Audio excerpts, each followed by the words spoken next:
সাল্লাল্লাহু আলাইহি ওয়াসাল্লাম যে আমলগুলোর কথা বলেছেন তার মধ্যে একটা হচ্ছে যে আমরা যদি বেশি বেশি করে নবীজির শানে মহব্বতে দুরূদ এবং সালাম পেশ করতে পারি, তাহলে আল্লাহ রাব্বুল আলামিন কাল কিয়ামতের কঠিন ময়দানে নবী করিম সাল্লাল্লাহু আলাইহি ওয়াসাল্লামের নিকটবর্তী আমাদের করে দিবেন। জোরে বলেন সুবহানাল্লাহ। আচ্ছা, এখন রাসূলের নিকটবর্তী হতে চায় না কে কে? সেই হাতগুলো একটু দেখতে চাই। কে কে চান না? ভাই চান না? আসলে চান, কিন্তু বুঝতে পারেন নাই। আল্লাহ রাব্বুল আলামিন সকলকে কবুল করে নেন। সকলে বলেন আমিন। আরো জোরে বলেন আমিন। কিন্তু যারা খাচ্ছেন তারা কি দুরূদ পড়তে পারবেন? সুবহানাল্লাহ, আলহামদুলিল্লাহ, আল্লাহু আকবার এগুলো বলতে পারবেন? যদি না পারি তাহলে খাওয়া দাওয়া অল্প সময়ের জন্য বন্ধ রাখা যাবে না চাচাজি? পান না খেলে তো চলে না। তারপরে যত ক্ষুধা সব আমরা এখানে নিয়ে এসেছি, এবং আমাদের বাজার ঘাটে যা কিছু আছে সব অনেকে মোটামুটি 12টা পর্যন্ত হয়তো বা থাকতে হতে পারে। তা সবাই গুছিয়ে নিয়ে চলে এসেছি যে এগুলো তো শেষ করা লাগবে। এই এই টেন্ডেন্সি নিয়ে যদি কোরআনের মাহফিলে আমরা বসে থাকি, তাহলে এই কোরআনুল কারীমের মাহফিল এটা আমাদের শুধু শোনার মধ্যেই সীমাবদ্ধ থাকবে। বাস্তবে এখান থেকে কোনো ফজিলত, কোনো শিক্ষা নিয়ে আমরা বাড়িতে যেতে পারবো না। চিল্লা কর ঠিক না বেঠিক? এই জন্য আমরা সেই ফজিলত আমরা নিয়ে যেতে চাই কি চাই না? এই জন্য কণ্ঠ ছাড়তে হবে, কথা বলতে হবে, খাওয়া দাওয়া সামান্য সময়ের জন্য আমি অনুরোধ করছি আমরা বন্ধ রাখতে চাই। পারবো না ইনশাল্লাহ? পারবো তো? রাসূলের প্রতি আমাদের ভালোবাসা আছে না? সকলে একটু জোরে সরে, যারা পড়ছেন না পিছনে যারা আছেন সকলে পড়ি আল্লাহুম্মা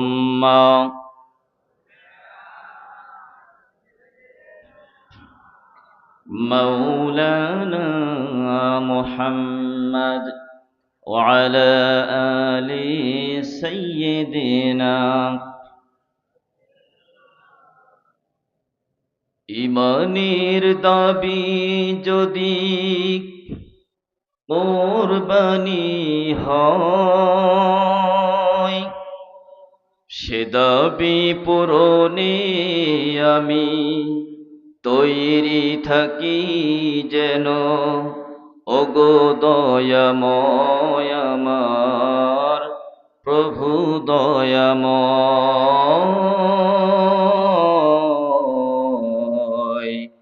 ওগো দয়াময় আমার প্রভু দয়াময়। ইমানের দাবি সে তো বসে থাকা নয়, ইমানের দাবি হলো কিছু বিনিময়। জোরে বলেন ঠিক না বেঠিক? ইমানের দাবি সে তো বসে থাকা নয়, ইমানের দাবি হলো কিছু বিনিময়। সেই বিনিময় যদি কলিজার ঘাম হয়, সেই ঘাম দিতে আমি তৈরি থাকি যেন। ওগো দয়াময় আমার প্রভু দয়াময়, ওগো দয়াময় আমার প্রভু দয়াময়। ইমানের উপমা যে অগ্নি শিখা, কাজ হলো শুধু তার জ্বলতে থাকা। লিল্লাহে তাকবীর, লিল্লাহে তাকবীর। ইমানের উপমা যে অগ্নি শিখা, কাজ হলো শুধু তার জ্বলতে থাকা। জ্বলে জ্বলে জীবনের দম যেন খুঁজে পাই, জ্বলে জ্বলে জীবনের দম যেন খুঁজে পাই। ওগো দয়াময় আমার প্রভু দয়াময়,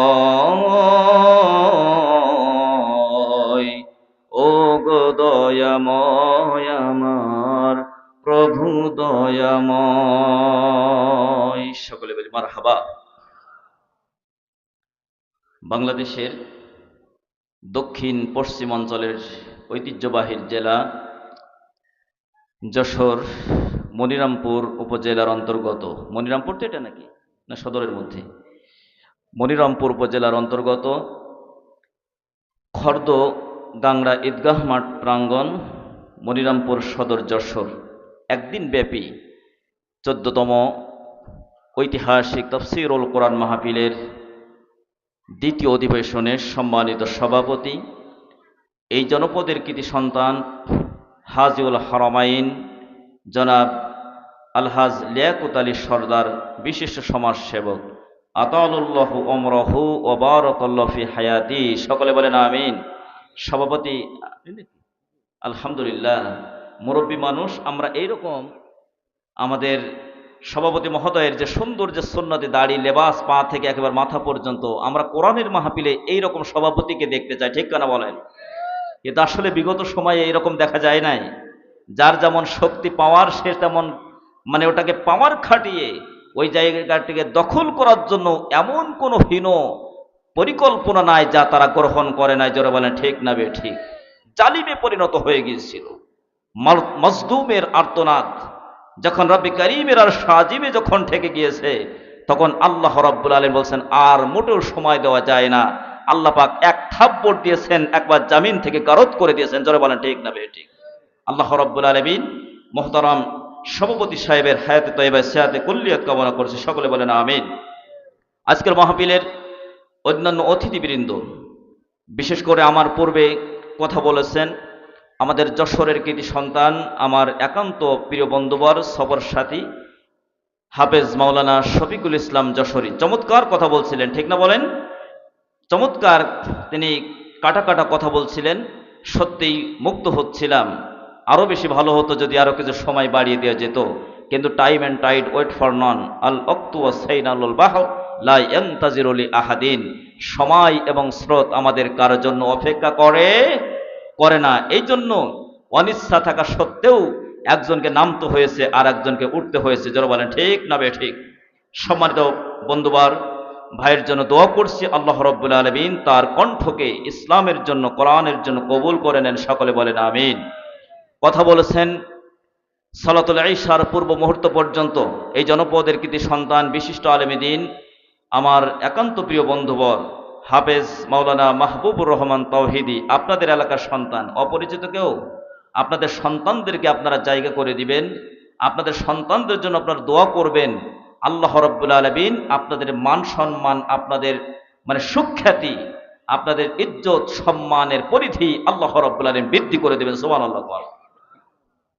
সন্ধ্যার পর থেকে যারা কথা বলেছেন এবং আজকের এই মাহফিল পরিচালনা করছেন, তিনি একজন বিশিষ্ট আলেমে দ্বীন, একটি দাখিল মাদ্রাসার তিনি তত্ত্বাবধায়ক, সুপারিনটেন্ডেন্ট, বিশিষ্ট আলেমে দ্বীন মাওলানা জসিমউদ্দিন সাহেব।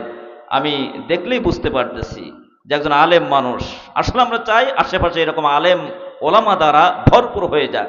আমি গত কয়েকদিন আগে জামালপুর জেলার ইসলামপুর উপজেলায় একটি আলোচনায় আমাকে 1 ঘন্টা 10 মিনিট বসিয়ে রেখে বিগত ফ্যাসিজম যারা এই দেশে চালু করেছিল এবং এই দেশটাকে যারা জাহান্নামে গারদে পরিণত করেছিল, এই মানুষগুলো এরা কথা বলতেই থাকে, এরা বলতেই থাকে, আর আমাদের একটা অগ্নিশর্ম হয়ে আমরা ঘামতেই থাকি যে আল্লাহ রাব্বুল আলামিন এই জাতির সুদিন কবে আল্লাহ পাক ফিরিয়ে দিবেন, কবে আমরা এই জালিমদের হাত থেকে আমরা রক্ষা পাবো।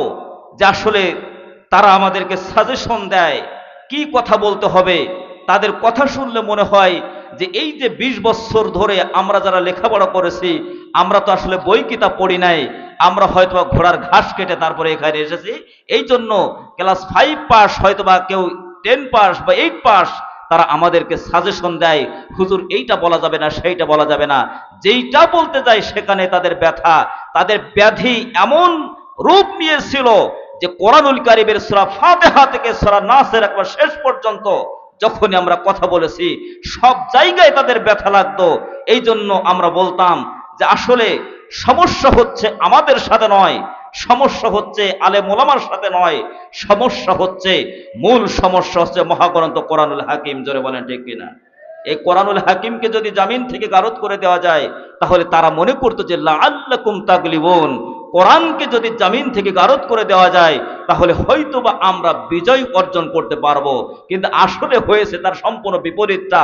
সম্মান নিয়ে যদি বাঁচতে হয়, ইজ্জত নিয়ে যারা বাঁচতে চায়, এই যে রাস্তায় যারা ঘোরাফেরা করছেন, দোকানে যারা খাওয়া খেয়ে করছেন, এখনো যারা চায়ের স্টলে যারা বসে আছেন, তারাও মনে করছেন যে যারা এখানে বসে আছে তারা হয়তোবা তারা বিজয় হতে পারবে না, আমরাই হয়তোবা বিজয় হয়ে যাব, আমরাই লাভবান হয়ে যাব। ওইগুলোকে আপনারা বলদ মনে করছেন। আসলে দিন শেষে যখন আদালতে আখিরাত যখন কায়েম হবে, সেদিন আল্লাহ রাব্বুল আলামিন যখন বিচারের ময়দান কায়েম করবেন, সেখানে দেখা যাবে যে আল্লাহ রাব্বুল আলামিনের সেই বিবেচনায় আসলে আপনি লাভের কাজ করেছেন না আপনি লোকসানের কাজ করেছেন। একটু জোরে বলা যাবে কি ঠিক না ঠিক? সম্মানিত ভাই বন্ধুগণ, এই জন্য আমি চমৎকারভাবে একটা কথা বলার চেষ্টা করি যে আসলে আমাদেরকে কণ্ঠরোধ করে লাভ নাই। আমাদের এক জায়গায় বন্ধ করবেন আল্লাহ রাব্বুল আলামিন 10 জায়গায় আমাদের জন্য উন্মুক্ত করে দিবেন। জোরে বলেন ঠিক না ঠিক? এজন্য আমাদের সাথে দুশ্মনী ছিল না, দুশ্মনীর মূল টার্গেট ছিল মহাগ্রন্থ কোরআনুল কারীমের সাথে। জোরে বলেন ঠিক না ঠিক? রাম গতি ধরলে ওদের হয় না কোনো ক্ষতি, জিহাদি বই বলে ধরতো কোরআন থাকতো যদি। জোরে বলেন ঠিক না ঠিক? রাম গতি ধরলে ওদের হয় না কোনো ক্ষতি, জিহাদি বই বলে ধরতো কোরআন থাকতো যদি। যাত্রাপালা করলে ওদের হয় না অপমান, শুধু বাংলাদেশে চলতো না রে তাফসিরুল কোরআন।